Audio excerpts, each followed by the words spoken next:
in the UK, I'm walking on Green Street in London. I went to buy a book from a bookstore. When I was walking out, there was a few people with me. Whilst we were walking, this man comes and he gives us a leaflet. And he says, Ya Sheykh, you must come and accept Islam again.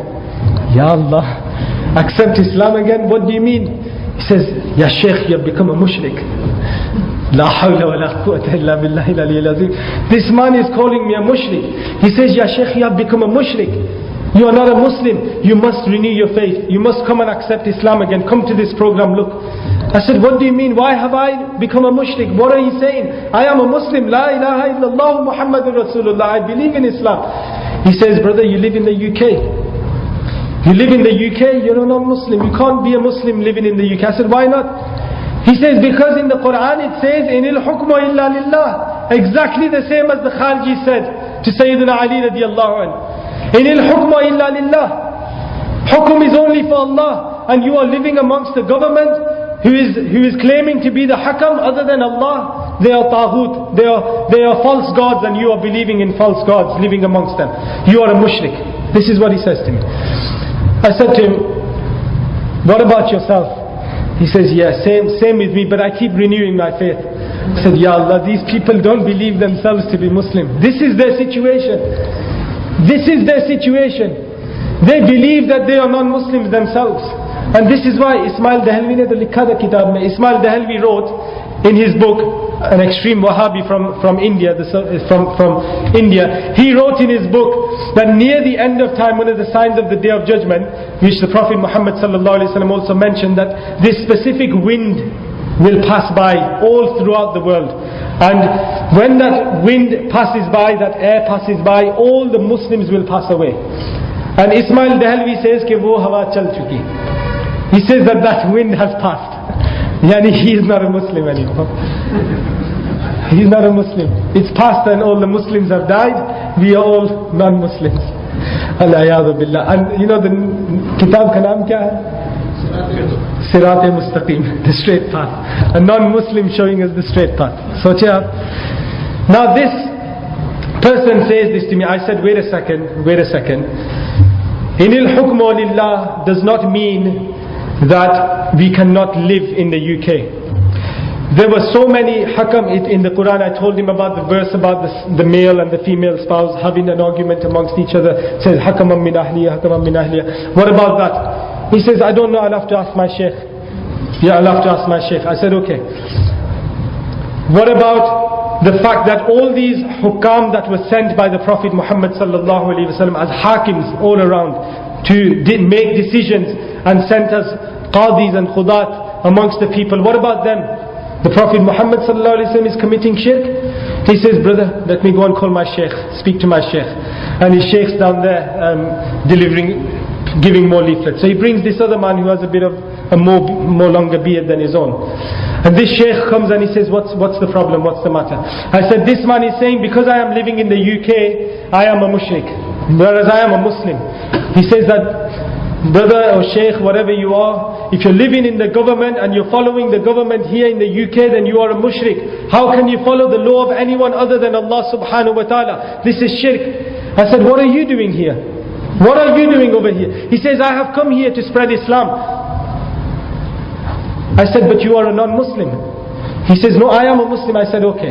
If I am living in the UK and following the law of these people, this is what we believe. As long as we are not following any law that makes us contradict the law of Allah subhanahu wa ta'ala, we are okay to follow this law. I said to him, tell me, when you come to a red light at the traffic light, do you stop or do you not stop? And he paused for a while and he thinks and he says, brother, I don't drive. I don't drive. I said, okay. I said, if somebody is driving and he comes to a red light and he stops there, what is the hukum? He says, if he stops because it is the law of England, then he is a mushrik. But if he stops just because he wants to stop, then he is not a mushrik. I said, Ya Allah, what kind of law do you follow? What kind of a law is this? I said to him, okay, you tell me that if I was to go inside your house when you go inside your house, do you take your shoes off or not? He says, yeah, we all take our shoes off, it's our etiquette. I said, okay, so if I came into your house and I don't take my shoes off, and I walk into your front room, I walk into your back room, I walk upstairs in your bedroom, I start jumping on your bed with my shoes on, do you have a problem with that? He says, yes, of course I have a problem. You can't walk into my house with shoes on, you have to take my shoes off, especially not on my bed, because I've got to sleep on that bed. So I said, where does it say in the Quran? Where does it say in the Quran that I have to take my shoes off? He says, brother, that's my house, so in my house I can make the rules. I said, Ya Allah, this is the house of the government of England. This is their home, this is where they make their rules.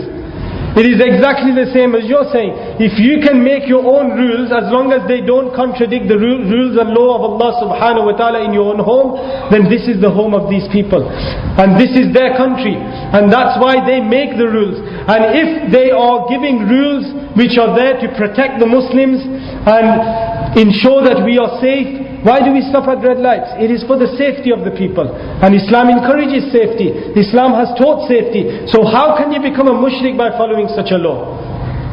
This is the mentality of these people. This is their extreme ideology. This is what they do. And I read a report, I read a research from one of their great scholars who recruit extremists. They recruit people from amongst our youth people and they brainwash them. They radicalize them. And do you know, in this report, this was a report by one of these extremist researchers from America who was part of Al-Qaeda. He wrote this report and he sent it out to all the affiliates, all the people who were from Al-Qaeda all over the globe. And I received a copy of it, and you know what it says in there? It says, do not target the people of knowledge. Do not target the people of knowledge. Target those who have no knowledge of Islam. Bring them closer. Do you understand that? So it's ignorant people that they target. And they take you and they start mentioning verses of the Arabic language in Arabic, the verses of the Quran, and they astonish you that, wow, he's reciting the Quran so beautifully. And he is, subhanallah, you know, he's got so much good speaking skills, and they do have good speaking skills. And they try and brainwash people like this. And then they show people false information, like, oh, all these sisters of ours have been raped in Iraq, and this has happened, and they did this. And I do understand that it happens, and may Allah protect our Muslim sisters all over the world.